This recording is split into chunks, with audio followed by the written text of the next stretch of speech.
पाठ 6 नाम है विद्युत परिपथ। देखो बेटा, हम 5 चैप्टर पढ़ा चुके हैं। आज आपको चैप्टर नंबर 6 पढ़ा रहे हैं, जिसका नाम है विद्युत परिपथ। इंग्लिश में बोलते हैं इलेक्ट्रिक सर्किट। सर्किट क्या चीज़ है बेटा कि इसमें जब अपन किसी विद्युत स्रोत के साथ कोई प्रतिरोध जोड़ दें, कोई और उपकरण जोड़ दें, संधारित्र जैसे जोड़ दी, कहीं कुंजी जोड़ दें, ये संयोजी तार जोड़ दें, ये जो संयोजन है ना, ये विद्युत परिपथ कहलाता है। कि जब किसी विद्युत स्रोत के साथ अपन कोई प्रतिरोध, कोई विद्युत अन्य उपकरण जैसे ये संधारित्र है, कुंजी व अन्य कोई भी चालक युक्ति जोड़ दें तो ऐसा संयोजन क्या कहलाता है? विद्युत परिपथ। अब यदि अनेक विद्युत परिपथ एक साथ जोड़ दें तो हम इसको कहते हैं विद्युत जाल। जैसे ये एक विद्युत परिपथ है, अब ऐसे ही अनेक विद्युत परिपथ एक साथ जोड़ दें तो हम इसको बोलते हैं विद्युत जाल। कैसे? देखो बेटा, जैसे माना ये हमने एक विद्युत ऊर्जा का स्रोत लिया, इसके साथ ये हमने प्रतिरोध जोड़ दिया, इधर हमने ये एक संधारित्र जोड़ दी, ये देखो ये क्या बन गया? ये एक विद्युत परिपथ है। अब माना हम इसके साथ ही कोई और जोड़ दें, जैसे ये एक होता है प्रेरक, तो आगे बताएंगे। जैसे संधारित्र होता है ना, ऐसे बेटा एक प्रेरक होता है। ये जैसे यहाँ प्रतिरोध जोड़ दिया, ये जैसे यहाँ पर ये तार जोड़ दिया, तो एक विद्युत परिपथ ये हो गया, एक ये हो गया। ऐसे और जोड़ दें अपन ऐसे इसमें, जैसे ये विद्युत परिपथ, ये संधारित्र जोड़ दी, फिर ये संधारित्र जोड़ दिया, तो ये तीसरा विद्युत परिपथ हो गया। और इस पूरे का नाम क्या है? नाम है विद्युत जाल। क्या है बच्चों? विद्युत जाल। अब इसमें देखो, एक ये ए बिंदु है, ये बी बिंदु है, ये सी बिंदु है, ये डी बिंदु है। अब इसमें भी हम आपको 2-3 परिभाषाएं सिखाएंगे। एक तो हमने विद्युत परिपथ की दे दी, फिर विद्युत जाल की दे दी। अब हम आपको सिखाएंगे संधि बिंदु। संधि बिंदु, जंक्शन पॉइंट। ये क्या चीज है कि विद्युत जाल है ना, उसका वह बिंदु जिस पर 3 या 3 से अधिक धाराएं, 3 या 3 से अधिक शाखाएं आकर के मिलती हैं, क्या कहलाता है? संधि बिंदु। अब जैसे देखो बेटा, ये एक शाखा कहलाती है, ये दूसरी शाखा, ये तीसरा, 3 मिल गई ना। 3 मिले, कम से कम 3 मिलनी चाहिए, 3 से ज़्यादा मिले तो भी ठीक है, 3 से कम नहीं होना चाहिए। इसको हम जंक्शन बिंदु कहते हैं, संधि बिंदु। ऐसे यहाँ देखो, यहाँ पर भी 3 मिल रही हैं, देखो ये संधि बिंदु। ये संधि बिंदु नहीं है क्योंकि यहाँ केवल 2 ही मिल रही हैं, देखो ये भी नहीं है, ये भी 2 ही मिल रही है। अब बताऊं आपको शाखा क्या होती है? ब्रांच। शाखा है ना, विद्युत जाल का वह भाग होती है जिसमें धारा समान बहती है। अब जैसे देखो बेटा, ये भाग है ना, इसमें धारा समान बहेगी, इसमें समान बहेगी, ये अलग अलग बहेगी। माना इसमें I1 है, इसमें I2 है, तो मगर इस पूरे में समान बहेगी। तो AB एक शाखा है, BC एक शाखा है ना, ऐसे CD एक शाखा है, ये समान बह रही है। और ये संधि बिंदु कौन से थे? एक B था, एक कौन सा था? C था। तो ये संधि बिंदु जहाँ 3 या 3 से अधिक शाखाएं मिलती हैं, शाखा वह है जिसमें धारा है ना समान बहती है। एक होता है लूप, या जिसका नाम होता है बंद परिपथ। ये क्या चीज है कि सर विभिन्न है ना विद्युत अवयवों से जुड़ा हुआ परिपथ। ये विभिन्न विद्युत अवयव हैं। ये देखो बंद परिपथ, इसका नाम क्या होता है? लूप। लूप का मतलब क्या है? लूप जैसे कुंडली को अपन लूप नहीं कहते, ऐसे ही क्लोज्ड सर्किट को लूप कहते हैं कि सर वह परिपथ जिसमें विभिन्न है ना विद्युत अवयव जुड़े हुए हैं। विद्युत अवयव क्या होते हैं? प्रतिरोध होता है, कोई चालक होता है, कोई विद्युत उपकरण होता है, लेकिन वो परिपथ क्या हो? बंद हो, इसे लूप कहते हैं। जैसे देखो ए बी, ये कोई माना हमने एफ ले लिया, ये कोई जी ले लिया, ये एक बंद परिपथ है, ये भी एक बंद परिपथ है, ये भी एक लूप है, ये पूरा भी एक लूप है। देखो ये भी एक लूप है, ये पूरा भी अपने आप में एक लूप है। बंद परिपथ है ना, ये लूप कहलाता है। ये बच्चों मैंने कुछ परिभाषाएं दी हैं।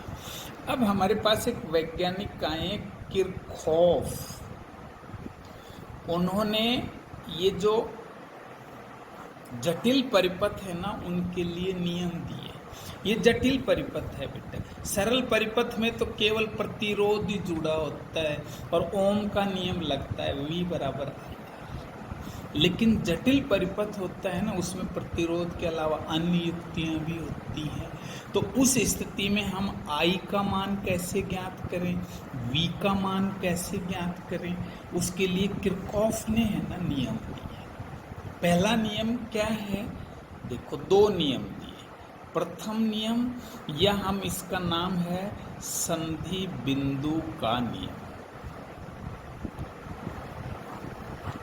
क्या नियम है? बहुत सरल है कि कोई भी विद्युत जाल है उसका आप संधि बिंदु ले लें तो उस पर मिलने वाली कुल धाराओं का बीजगणितीय योग शून्य होता है। कि सीधा अपन एक लाइन लिख सकते हैं, किसी संधि बिंदु पर कुल धाराओं का बीजगणितीय योग शून्य होता है। ये सिग्मा का पता है ना, बीजगणितीय योग शून्य होता है। एक लाइन का नियम। हम कहेंगे सर ये कहाँ से आया है, किस सिद्धांत पर आधारित है? तो ये बेटा कौन से सिद्धांत पर आधारित है? आवेश संरक्षण नियम पर। क्यों है? आवेश क्या है? एकांक समय में धारा क्या है? एकांक समय में बहने वाला आवेश, क्योंकि I बराबर क्या है? Q/T। अब आप इसको एक कर दो तो मैं कहूँगा एकांक समय में बहने वाला आवेश।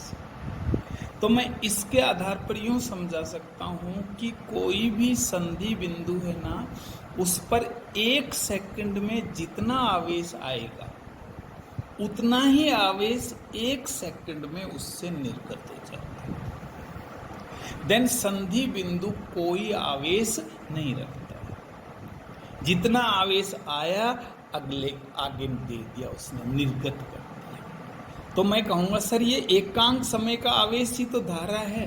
तो मैं यूँ भी कह सकता हूँ कि किसी संधि बिंदु पर जितनी धाराएं आती हैं ना, उतनी ही धाराएं वहाँ से निर्गत हो जाती हैं। या कुल धाराओं का बीजगणितीय योग क्या होता है? शून्य। देखो जैसे मैं आपको एक समझाऊं, माना ये हमारा कोई एक संधि बिंदु है, इस पर सपोज एक धारा ये आ रही है I1, एक धारा ये आ रही है I2, एक धारा ये आ रही है I3, ये जा रही है I4, ये जा रही है I5। ये संधि बिंदु 3 या 3 से ज़्यादा धारा आनी चाहिए। 5 धाराएं आ रही हैं, 3 तो आ रही हैं और 2 जा रही हैं। अब अगर मैं ये नियम लगाऊं तो सिग्मा I बराबर क्या हो गया? 0। अब मैं कहूँगा सर इन 5 को जोड़ दो, 0 होना चाहिए। लेकिन इसमें एक ध्यान रखना पड़ेगा अपने, जो संधि बिंदु पर आकर मिलती हैं, जिनका तीर संधि बिंदु की तरफ है, O की तरफ है, उन धाराओं को पॉजिटिव लिखते हैं। I1 plus I2 plus I3, ये तीनों मिल रही है और ये 2 निकल रही हैं बेटा, ये देखो तो इनको नेगेटिव लिखते हैं। बीजगणितीय में नेगेटिव पॉजिटिव दोनों चिन्ह लगते हैं। इसलिए इसका नाम बीज गणितीय लिखते। देखो बेटा, इनको उधर ट्रांसफर कर दो।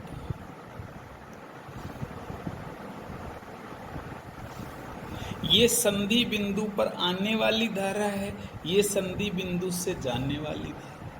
हमने यही तो कहा था, संधि बिंदु कोई धारा नहीं रखता है, जितनी आती हैं उतनी ही उससे क्या हो जाती हैं, निर्गत हो जाती है। अब है बेटा दूसरा नियम, इसका एक नाम और भी है, लूप नियम। Very simple. इसी की तरह कि आप कोई भी लूप ले लो या बंद परिपथ ले लो जिसमें कुल वोल्टताओं का बीजीय योग शून्य होता है।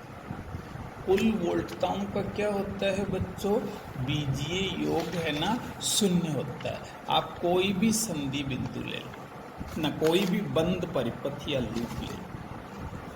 अब मैं कहूँगा किसी लूप में वोल्टता कहाँ से आती है, उस परिपथ में एक तो विद्युत वाहक बल के स्रोत लगे होंगे जिनको ई कहते हैं, जैसे E1 है, E2, अलग अलग सेलों के हैं। एक विभिन्न है ना प्रतिरोध लगे होते हैं। अपने लेवल तक अपन केवल प्रतिरोध ही पढ़ते हैं बेटा बस, तो ये प्रतिरोध है। अब जब ये तो विद्युत विभव देते हैं या वोल्टता देंगे, और ये प्रतिरोध क्या करेगा, वोल्टता का पतन करेगा, क्योंकि इसमें धारा बहेगी और ये कितनी वोल्टता खाएगा, IR। भाई तभी तो पतन, तभी तो सिग्मा V बराबर 0 होगा, क्योंकि इसमें कहीं वोल्टता हमें मिलेगी क्योंकि सेल लगे होंगे, कहीं प्रतिरोध है ना लगा होगा, वो विभव का पतन करेगा, तभी तो प्लस माइनस जुड़ के शून्य होंगे। तो दूसरा नियम है वेरी सिंपल कि किसी बंद परिपथ या लूप में कुल वोल्टताओं का बीजगणितीय योग शून्य होता है, सिग्मा V बराबर 0।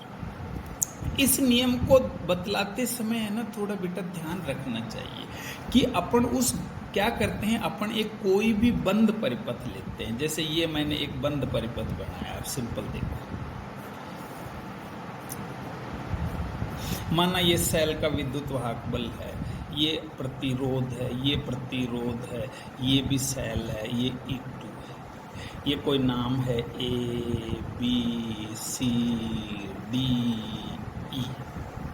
अब इसमें क्या होता है कि अपन जो नाम लिखते हैं ना, जैसे ABCDEA, ये हम किसी भी बंद परिपथ में क्या करते हैं, एक बिंदु से चलते हैं। तो चाहे आप है ना दक्षिण घूम के आ जाओ, चाहे यहाँ से वामावर्त घूम के आ जाओ, ये नियम दोनों स्थितियों में लगता है। यूं चल के आओगे तो भी सिग्मा V बराबर 0, और यूं चल के जाओगे तो भी सिग्मा V बराबर 0 होगा। कुल वोल्टताओं का बीजीय योग क्या, किसी भी बिंदु चल लो, चाहे B से चल के आ जाओ, चाहे इधर से यूं आ जाओ, ये चलने का क्रम है जो लिख रहे हैं ना, इसका मतलब A से B पे गए, B से C पे, C से D पे, E पे। इसमें हमें है ना चिन्ह का ध्यान रखना है। जैसे अपने को कोई सेल मिल गया, मानना यूं मिल गया, और अपन यूं जा रहे हैं प्लस से माइनस, तो उस सेल का E पॉजिटिव लिखना होता है। माना कोई सेल हमें उल्टा मिल गया, सर हम जा रहे हैं यूं, तो इसको लिखेंगे माइनस। और देखो जैसे ये कोई प्रतिरोध है, इसमें धारा यूं बह रही है और हम धारा की दिशा में जा रहे हैं, तो विभव पतन कितना होगा, IR। माना ये कोई और है, इसमें हम है ना इधर जा रहे हैं, देखो ये उल्टा है सर, इधर धारा बह रही है लेकिन जा रहे हैं इधर, तो इसको माइनस IR लिखते हैं। ये चार ध्यान रखना है। प्लस से माइनस सेल का पॉजिटिव, नेगेटिव से पॉजिटिव की तरफ जाओगे माइनस, धारा की दिशा में चलोगे प्लस, धारा की विपरीत दिशा में चलोगे माइनस। तो अब देखो ये नियम यहाँ लगाएं सपोज अपन, तो देखो A से B तक है ना, माना इसमें I धारा बह रही है, तो यहाँ विभव पतन कितना हुआ, IR। ठीक है बेटा, जैसे माने ये R1 है सपोज, इधर चले तो ये भी इधर ही चल रहे हैं, धारा भी इधर ही बह रही है, धारा यूं बहेगी, और हम भी इधर ही चल रहे हैं, तो ये हो गया IR। अब इसमें आओ, देखो ये है प्लस से माइनस, तो हम इसको लिखेंगे प्लस E2, अब इधर आ जाओ, कहीं नहीं है, अब ये है, इसको लिखेंगे -E1 और बराबर क्या लिख देंगे 0। ऐसे हम चिन्ह लगाते हैं।